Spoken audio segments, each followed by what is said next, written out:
urduaudiobooks.com پر آپ سن رہے ہیں سیرت سرور عالم صلی اللہ علیہ وآلہ وسلم، جلد اول، تالیف مولانا سید ابو العلا مودودی، آواز وجی احمد صدیقی، پروڈیوسر اظہر نیاز۔ عیسائی انجیل برناباس کے کیوں مخالف ہیں؟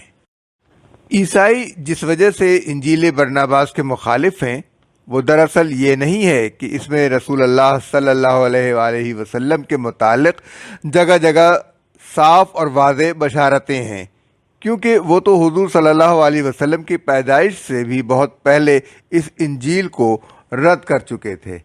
ان کی ناراضی کی اصل وجہ کو سمجھنے کے لیے تھوڑی سی تفصیلی بحث درکار ہے۔ حضرت عیسیٰ علیہ السلام کے ابتدائی پیرو آپ کو صرف نبی مانتے تھے، موسوی شریعت کا اتباع کرتے تھے، عقائد اور احکام اور عبادات کے معاملے میں اپنے آپ کو دوسرے بنی اسرائیل سے قطعاً الگ نہ سمجھتے تھے، اور یہودیوں سے ان کا اختلاف صرف اس امر میں تھا کہ یہ حضرت عیسیٰ علیہ السلام کو مسیح تسلیم کر کے ان پر ایمان لائے تھے، اور وہ ان کو مسیح ماننے سے انکار کرتے تھے۔ بعد میں جب سینٹ پال اس جماعت میں داخل ہوا تو اس نے رومیوں، یونانیوں اور دوسرے غیر یہودی اور غیر اسرائیلی لوگوں میں بھی اس دین کی تبلیغ و اشاعت شروع کر دی، اور اس غرض کے لیے ایک نیا دین بنا ڈالا جس کے عقائد اور اصول اور احکام اس دین سے بالکل مختلف تھے جسے حضرت عیسیٰ علیہ السلام نے پیش کیا تھا۔ اس شخص نے حضرت عیسیٰ علیہ السلام کی کوئی صحبت نہیں پائی، بلکہ ان کے زمانے میں وہ ان کا سخت مخالف تھا، اور ان کے بعد بھی کئی سال تک ان کے پیرووں کا دشمن بنا رہا۔ پھر جب اس جماعت میں داخل ہو کر اس نے ایک نیا دین بنانا شروع کیا، اس وقت بھی اس نے حضرت عیسیٰ کے کسی قول کی سند نہیں پیش کی، بلکہ اپنے کشف و الہام کو بنیاد بنایا، اور اس نئے دین کی تشکیل میں اس کے پیش نظر بس یہ مقصد تھا کہ دین ایسا ہو جسے عام غیر یہودی دنیا قبول کر لے۔ اس نے اعلان کر دیا کہ ایک عیسائی شریعت یہود کی تمام پابندیوں سے آزاد ہے۔ اس نے کھانے پینے میں حرام و حلال کی ساری قیود ختم کر دی۔ اس نے ختنے کے حکم کو بھی منسوخ کر دیا جو غیر یہودی دنیا کو خاص طور پر ناگوار تھا، حتیٰ کہ اس نے مسیح علیہ السلام کی الوہیت اور ان کے ابن خدا ہونے اور صلیب پر جان دے کر اولاد آدم کے پیدائشی گناہ کا کفارہ بن جانے کا عقیدہ بھی تصنیف کر ڈالا، کیونکہ عام مشرکین کے مزاج سے یہ بہت مناسبت رکھتا تھا۔ مسیح کے ابتدائی پیرووں نے ان بدعات کی مزاحمت کی، مگر سینٹ پال نے جو دروازہ کھولا تھا اس سے غیر یہودی عیسائیوں کا ایک ایسا زبردست سیلاب اس مذہب میں داخل ہو گیا جس کے مقابلے میں وہ مٹھی بھر لوگ کسی طرح نہ ٹھہر سکے۔ تاہم تیسری صدی عیسوی کے اختتام تک بکثرت لوگ ایسے موجود تھے جو مسیح کی الوہیت کے عقیدے سے انکار کرتے تھے، مگر چوتھی صدی کے آغاز 325 عیسوی میں نیقیہ کی کونسل نے پولوسی عقائد کو قطعی طور پر مسیحیت کا مسلم مذہب قرار دے دیا۔ پھر رومی سلطنت خود عیسائی ہو گئی، اور قیصر تھیوڈیس کے زمانے میں یہی مذہب سلطنت کا سرکاری مذہب بن گیا۔ اس کے بعد قدرتی بات تھی کہ وہ تمام کتابیں جو اس عقیدے کے خلاف ہوں مردود قرار دے دی جائیں، اور صرف وہی کتابیں معتبر ٹھہرائی جائیں جو اس عقیدے سے مطابقت رکھتی ہوں۔ 367 عیسوی میں پہلی مرتبہ اتھاناسیوس کے ایک خط کے ذریعے معتبر و مسلم کتابوں کے ایک مجموعے کا اعلان کیا گیا۔ پھر اس کی توثیق 382 عیسوی میں پوپ ڈیمیسس کے زیر صدارت ایک مجلس نے کی، اور 5ویں صدی کے آخر میں پوپ گلیسس نے اس مجموعے کو مسلم قرار دینے کے ساتھ ساتھ ان کتابوں کی ایک فہرست مرتب کر دی جو غیر مسلم تھیں۔ حالانکہ جن پولوسی عقائد کو بنیاد بنا کر مذہبی کتابوں کے معتبر اور غیر معتبر ہونے کا یہ فیصلہ کیا گیا تھا، ان کے متعلق کبھی کوئی عیسائی عالم یہ دعویٰ نہیں کر سکا ہے کہ ان میں سے کسی عقیدے کی تعلیم خود حضرت عیسیٰ علیہ السلام نے دی تھی، بلکہ معتبر کتابوں کے مجموعے میں جو انجیلیں شامل ہیں خود ان میں بھی حضرت عیسیٰ علیہ السلام کے اپنے کسی قول سے ان عقائد کا ثبوت نہیں ملتا۔ انجیل برناباس ان غیر مسلم کتابوں میں اس لیے شامل کی گئی کہ وہ مسیحیت کے اس سرکاری عقیدے کے بالکل خلاف تھی۔ اس کا مصنف کتاب کے آغاز ہی میں اپنا مقصد تصنیف یہ بیان کرتا ہے کہ ان لوگوں کے خیالات کی اصلاح کی جائے جو شیطان کے دھوکے میں آ کر یسوع کو ابن اللہ قرار دیتے ہیں، ختنہ کو غیر ضروری ٹھہراتے ہیں اور حرام کھانوں کو حلال کر دیتے ہیں، جن میں سے ایک دھوکہ کھانے والا پولس بھی ہے۔ وہ بتاتا ہے کہ جب حضرت عیسیٰ علیہ السلام دنیا میں موجود تھے، اس زمانے میں ان کے معجزات کو دیکھ کر سب سے پہلے مشرک رومی سپاہیوں نے ان کو خدا اور بعض نے خدا کا بیٹا کہنا شروع کیا۔ پھر یہ چھوت بنی اسرائیل کے عوام کو بھی لگ گئی۔ اس پر حضرت عیسیٰ علیہ السلام سخت پریشان ہوئے۔ انہوں نے بار بار نہایت شدت کے ساتھ اپنے متعلق اس غلط عقیدے کی تردید کی، اپنے شاگردوں کو بھیجا اور ان کی دعا سے شاگردوں کے ہاتھوں بھی وہی معجزے صادر کرائے گئے جو حضرت عیسیٰ علیہ السلام سے صادر ہوتے تھے، تاکہ لوگ اس غلط خیال سے باز آ جائیں کہ جس شخص سے یہ معجزے صادر ہو رہے ہیں وہ خدا یا خدا کا بیٹا ہے۔ اس سلسلے میں وہ حضرت عیسیٰ علیہ السلام کی مفصل تقریریں نقل کرتا ہے، جن میں انہوں نے بڑی سختی کے ساتھ اس غلط عقیدے کی تردید کی تھی، اور جگہ جگہ یہ بتاتا ہے کہ جناب اس گمراہی کے پھیلنے پر کس قدر پریشان تھے۔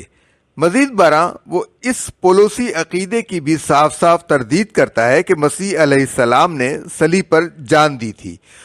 وہ اپنے چشمدید حالات یہ بیان کرتا ہے کہ جب یہودا اسکریوتی یہودیوں کے سردار کاہن سے رشوت لے کر حضرت عیسیٰ علیہ السلام کو گرفتار کرانے کے لیے سپاہیوں کو لے کر آیا تو اللہ تعالیٰ کے حکم سے 4 فرشتے جناب علیہ السلام کو اٹھا لے گئے، اور یہودا اسکریوتی کی شکل اور آواز بالکل وہی کر دی گئی جو حضرت عیسیٰ علیہ السلام کی تھی۔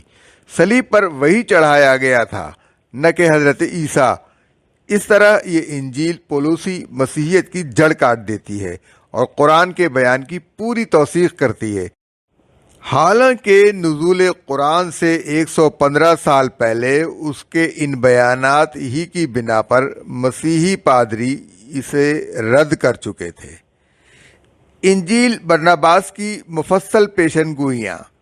اس بحث سے یہ بات واضح ہو جاتی ہے کہ انجیل برناباس در حقیقت اناجیل اربعہ سے زیادہ معتبر انجیل ہے۔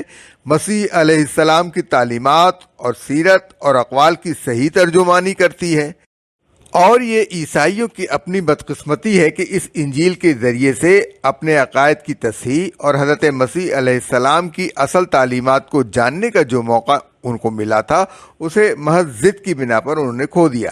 اس کے بعد ہم پورے اطمینان کے ساتھ وہ بشارتیں نقل کر سکتے ہیں جو رسول اللہ صلی اللہ علیہ وآلہ وسلم کے بارے میں برناباس نے حضرت عیسیٰ سے روایت کی ہیں۔ ان بشارتوں میں کہیں حضرت عیسیٰ حضور صلی اللہ علیہ وسلم کا نام لیتے ہیں، کہیں رسول اللہ کہتے ہیں، کہیں آپ کے لیے مسیح کا لفظ استعمال کرتے ہیں، کہیں قابل تعریف کہتے ہیں، اور کہیں صاف صاف ایسے فقرے ارشاد فرماتے ہیں جو بالکل لا الہ الا اللہ محمد الرسول اللہ کے ہم معنی ہیں۔ ہمارے لیے ان ساری بشارتوں کو نقل کرنا مشکل ہے، کیونکہ وہ اتنی زیادہ ہیں اور جگہ جگہ مختلف پیرایوں اور سیاق و سباق میں آئی ہیں کہ ان سے ایک اچھا خاصا رسالہ مرتب ہو سکتا ہے۔ یہاں ہم محض بطور نمونہ ان میں سے چند کو نقل کرتے ہیں۔ تمام انبیاء جن کو خدا نے دنیا میں بھیجا، جن کی تعداد 1,44,000 تھی، انہوں نے ابہام کے ساتھ بات کی، مگر میرے بعد تمام انبیاء اور مقدس ہستیوں کا نور آئے گا جو انبیاء کی کہی ہوئی باتوں کے اندھیرے پر روشنی ڈال دے گا، کیونکہ وہ خدا کا رسول ہے۔ باب 17۔ فریسیوں اور لادیوں نے کہا، اگر تو نہ مسیح ہے، نہ الیاس، نہ کوئی اور نبی، تو کیوں تو نئی تعلیم دیتا ہے اور اپنے آپ کو مسیح سے بھی زیادہ بنا کر پیش کرتا ہے؟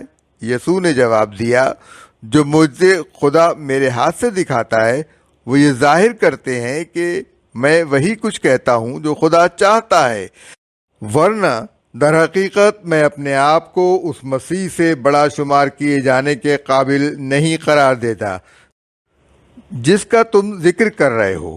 میں تو اس خدا کے رسول کے موزے کے بندیا، اس کی جوتی کے تسمے کھولنے کے لائق بھی نہیں ہوں جس کو تم مسیح کہتے ہو، جو مجھ سے پہلے بنایا گیا تھا اور میرے بعد آئے گا اور صداقت کی باتیں لے کر آئے گا تاکہ اس کے دین کی کوئی انتہا نہ ہو۔ باب 42۔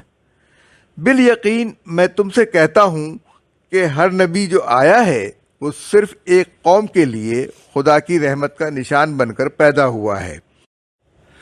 اس وجہ سے ان انبیاء کی باتیں ان لوگوں کے سوا کہیں اور نہیں پھیلی جن کی طرف وہ بھیجے گئے تھے، مگر خدا کا رسول جب آئے گا خدا گویا اس کو اپنے ہاتھ کی مہر دے دے گا، یہاں تک کہ وہ دنیا کی تمام قوموں کو جو اس کی تعلیم پائیں گی نجات اور رحمت پہنچا دے گا۔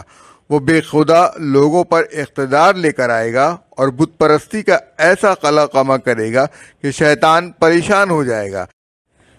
اس کے آگے شاگردوں کے ساتھ ایک طویل مکالمے میں حضرت عیسیٰ تصریح کرتے ہیں کہ وہ بنی اسماعیل میں سے ہوگا۔ باب 43۔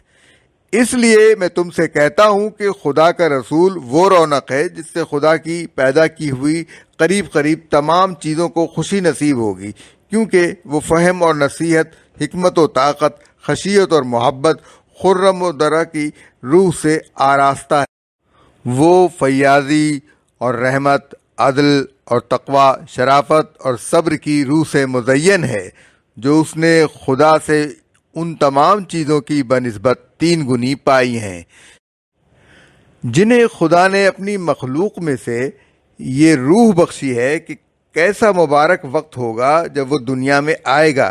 یقین جانو میں نے اس کو دیکھا ہے اور اس کی تعظیم کی ہے، جس طرح ہر نبی نے اس کو دیکھا ہے اور اس کی تعظیم کی ہے۔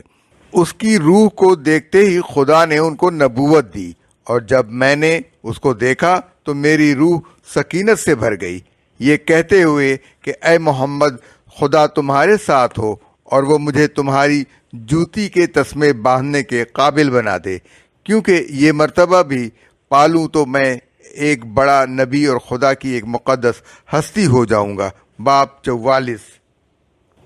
میرے جانے سے تمہارا دل پریشان نہ ہو، نہ تم خوف کرو، کیونکہ میں نے تم کو پیدا نہیں کیا ہے، بلکہ خدا ہمارا خالق جس نے تمہیں پیدا کیا ہے وہی تمہاری حفاظت کرے گا۔ رہا میں تو اس وقت میں دنیا میں اس رسول خدا کے لیے راستہ تیار کرنے آیا ہوں جو دنیا کے لیے نجات لے کر آئے گا۔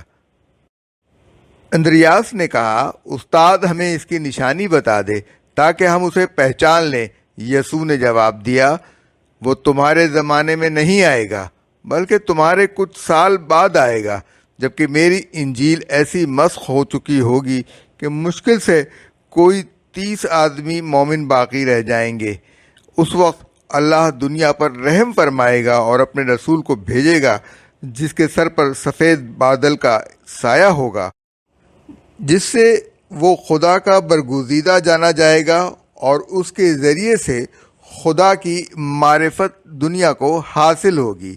وہ بے خدا لوگوں کے خلاف بڑی طاقت کے ساتھ آئے گا اور زمین پر بت پرستی کو مٹا دے گا، اور مجھے اس کی بڑی خوشی ہے، کیونکہ اس کے ذریعے سے ہمارا خدا پہچانا جائے گا اور اس کی تقدیس ہوگی، اور میری صداقت دنیا کو معلوم ہوگی، اور وہ ان لوگوں سے انتقام لے گا جو مجھے انسان سے بڑھ کر کچھ قرار دیں گے۔ وہ ایک ایسی صداقت کے ساتھ آئے گا جو تمام انبیاء کی لائی ہوئی صداقت سے زیادہ واضح ہوگی۔ باب 72۔ خدا کا عہد یروشلم میں معبد سلیمان کے اندر کیا گیا تھا، نہ کہ کہیں اور، مگر میری بات کا یقین کرو کہ ایک وقت آئے گا جب خدا اپنی رحمت ایک اور شہر میں نازل فرمائے گا، پھر ہر جگہ اس کی صحیح عبادت ہو سکے گی، اور اللہ اپنی رحمت سے ہر جگہ سچی نماز کو قبول فرمائے گا۔ میں دراصل اسرائیل کے گھرانے کی طرف نجات کا نبی بنا کر بھیجا گیا ہوں، مگر میرے بعد مسیح آئے گا، خدا کا بھیجا ہوا، تمام دنیا کی طرف جس کے لیے خدا نے یہ ساری دنیا بنائی ہے، اس وقت ساری دنیا میں اللہ کی عبادت ہوگی اور اس کی رحمت نازل ہوگی۔ باب 83۔ یسوع نے سردار کاہن سے کہا، زندہ خدا کی قسم جس کے حضور میری جان حاضر ہے، میں وہ مسیح نہیں ہوں جس کی آمد کا تمام دنیا کی قومیں انتظار کر رہی ہیں، جس کا وعدہ خدا نے ہمارے باپ ابراہیم علیہ السلام سے یہ کہہ کر کیا تھا کہ تیری نسل کے وسیلے سے زمین کی سب قومیں برکت پائیں گی۔ پیدائش باب 22 آیت 18۔ مگر جب خدا مجھے دنیا سے لے جائے گا تو شیطان پھر یہ بغاوت برپا کرے گا کہ ناپرہیزگار لوگ مجھے خدا اور خدا کا بیٹا مانیں۔ اس کی وجہ سے میری باتوں اور میری تعلیمات کو مسخ کر دیا جائے گا، یہاں تک کہ بمشکل 30 صاحب ایمان باقی رہ جائیں گے۔ اس وقت خدا دنیا پر رحم فرمائے گا اور اپنا رسول بھیجے گا جس کے لیے اس نے دنیا کی یہ ساری چیزیں بنائی ہیں، جو قوت کے ساتھ جنوب سے آئے گا اور بتوں کو بت پرستوں کے ساتھ برباد کر دے گا۔ جو شیطان سے وہ اقتدار چھین لے گا جو اس نے انسانوں پر حاصل کر لیا ہے، وہ خدا کی رحمت ان لوگوں کی نجات کے لیے اپنے ساتھ لائے گا جو اس پر ایمان لائیں گے، اور مبارک ہے وہ جو اس کی باتوں کو مانے۔ باب 96۔ سردار کاہن نے پوچھا، کیا خدا کے اس رسول کے بعد دوسرے نبی بھی آئیں گے؟ یسوع نے جواب دیا، اس کے بعد خدا کے بھیجے ہوئے سچے نبی نہیں آئیں گے، مگر بہت سے جھوٹے نبی آ جائیں گے جن کا مجھے بڑا غم ہے، کیونکہ شیطان خدا کے عادلانہ فیصلے کی وجہ سے ان کو اٹھائے گا اور وہ میری انجیل کے پردے میں اپنے آپ کو چھپائیں گے۔ باب 97۔ سردار کاہن نے پوچھا، وہ مسیح کس نام سے پکارا جائے گا اور کیا نشانیاں اس کی آمد کو ظاہر کریں گی؟ یسوع نے جواب دیا، اس مسیح کا نام قابل تعریف ہے، کیونکہ خدا نے جب اس کی روح پیدا کی تھی اس وقت اس کا یہ نام خود رکھا تھا، اور وہاں اسے ایک ملکوتی شان میں رکھا گیا تھا۔ خدا نے کہا، اے محمد انتظار کر، کیونکہ تیری ہی خاطر جنت، دنیا اور بہت سی مخلوق پیدا کروں گا اور اس کو تجھے تحفے کے طور پر دوں گا، یہاں تک کہ جو تیری تبریک کرے گا اسے برکت دی جائے گی، اور جو تجھ پر لعنت کرے گا اس پر لعنت کی جائے گی۔ جب میں تجھے دنیا کی طرف بھیجوں گا تو میں تجھ کو اپنے پیغامبر نجات کی حیثیت سے بھیجوں گا۔ تیری بات سچی ہوگی، یہاں تک کہ زمین و آسمان ٹل جائیں گے مگر تیرا دین نہیں ٹلے گا، سو اس کا مبارک نام محمد ہے۔ باب 97۔ برناباس لکھتا ہے کہ ایک موقع پر شاگردوں کے سامنے حضرت عیسیٰ علیہ السلام نے بتایا کہ میرے ہی شاگردوں میں سے ایک، جو بعد میں یہودا اسکریوتی نکلا، مجھے 30 سکوں کے عوض دشمنوں کے ہاتھ بیچ دے گا۔ پھر فرمایا، اس کے بعد مجھے یقین ہے کہ جو مجھے بیچے گا وہی میرے نام سے مارا جائے گا، کیونکہ خدا مجھے زمین سے اوپر اٹھا لے گا اور اس غدار کی صورت ایسی بدل دے گا کہ ہر شخص یہ سمجھے گا کہ وہ میں ہی ہوں۔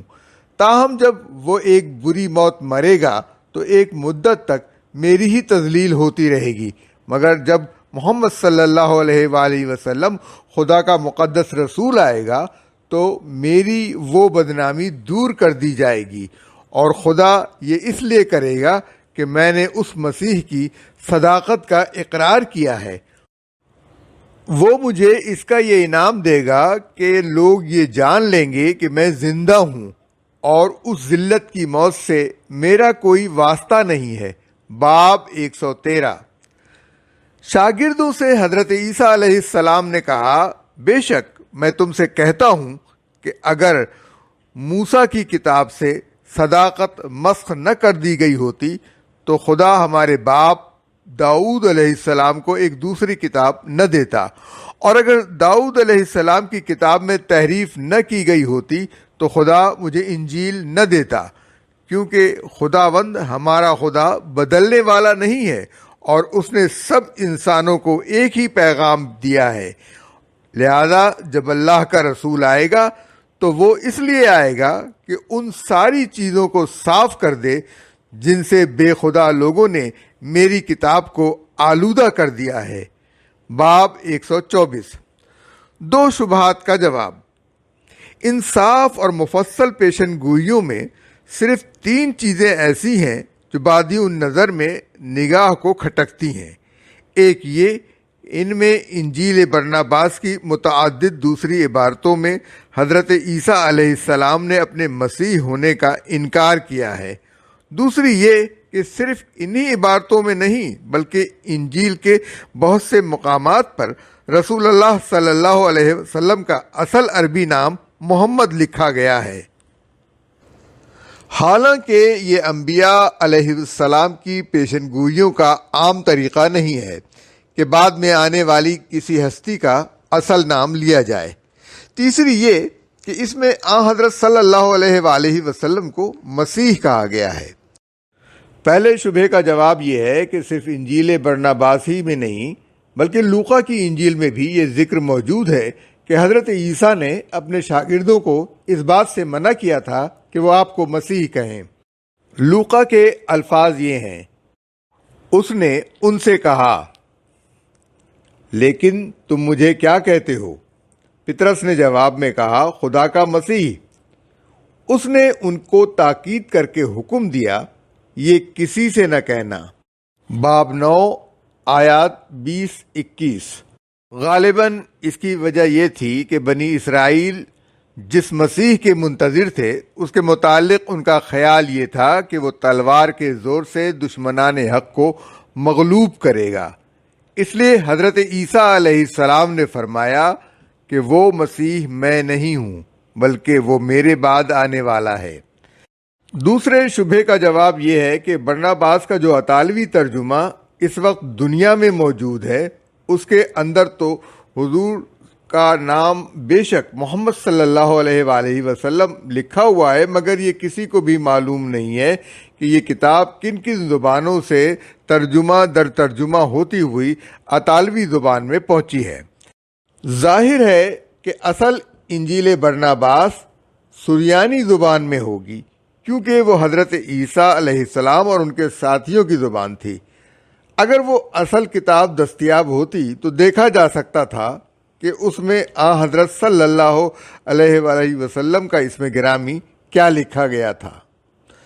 اب جو کچھ قیاس کیا جا سکتا ہے وہ یہ ہے کہ اصل میں تو حضرت عیسیٰ علیہ السلام نے لفظ منہمنہ استعمال کیا ہوگا، جیسا کہ ہم ابن اسحاق کے دیے ہوئے انجیل یوحنا کے حوالے سے بتا چکے ہیں۔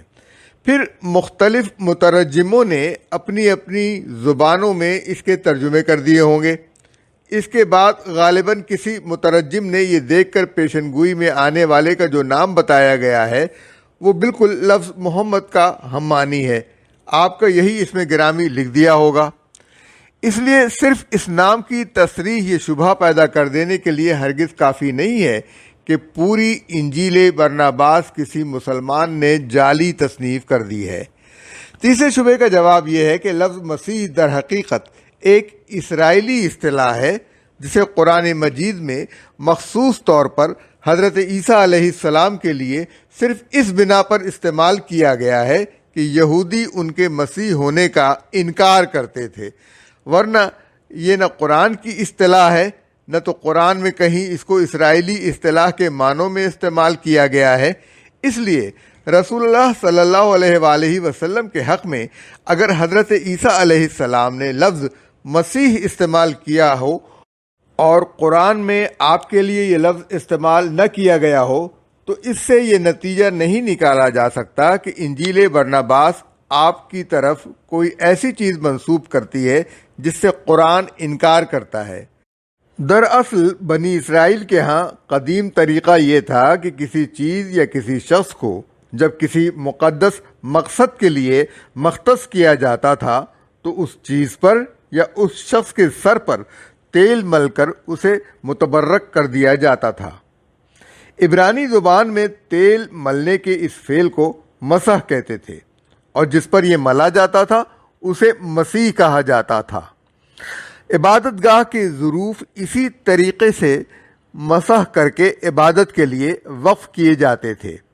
کاہنوں کو کہانت کے منصب پر مامور کرتے وقت بھی مسح کیا جاتا تھا۔ بادشاہ اور نبی بھی جب خدا کی طرف سے بادشاہت یا نبوت کے لیے نامزد کیے جاتے تھے تو انہیں مسح کیا جاتا۔ چنانچہ بائبل کی روح سے بنی اسرائیل کی تاریخ میں بکثرت مسیح پائے جاتے ہیں۔ حضرت ہارون علیہ السلام کاہن کی حیثیت سے مسیح تھے۔ حضرت موسیٰ کاہن اور نبی کی حیثیت سے، طالوت بادشاہ کی حیثیت سے، حضرت داؤد علیہ السلام بادشاہ اور نبی کی حیثیت سے، ملک صدق بادشاہ اور کاہن کی حیثیت سے، اور حضرت یسیع نبی کی حیثیت سے مسیح تھے۔ بعد میں یہ بھی ضروری نہ رہا تھا کہ تیل مل کر ہی کسی کو مامور کیا جائے، بلکہ محض کسی کا مامور من اللہ ہونا ہی مسیح ہونے کا ہم معنی بن گیا تھا۔ مثال کے طور پر دیکھیے، سلاطین باب 19 میں ذکر آیا ہے کہ خدا نے حضرت ایلیاہ کو حکم دیا کہ حزائیل کو مسح کر کے آرام یعنی دمشق کا بادشاہ ہو، اور نمسی کے بیٹے یاہو کو مسح کر کہ اسرائیل کا بادشاہ ہو، اور الیسی کو مسح کر کہ تیری جگہ نبی ہو۔ ان میں سے کسی کے سر پر بھی تیل نہیں ملا گیا، بس خدا کی طرف سے ان کی ماموریت کا فیصلہ سنا دینا، گویا انہیں مسح کر دینا تھا۔ پس اسرائیلی تصور کے مطابق لفظ مسیح در حقیقت مامور من اللہ کا ہم معنی تھا، اور اسی معنی میں حضرت عیسیٰ علیہ السلام نے رسول اللہ صلی اللہ علیہ وآلہ وسلم کے لیے اس لفظ کو استعمال کیا تھا۔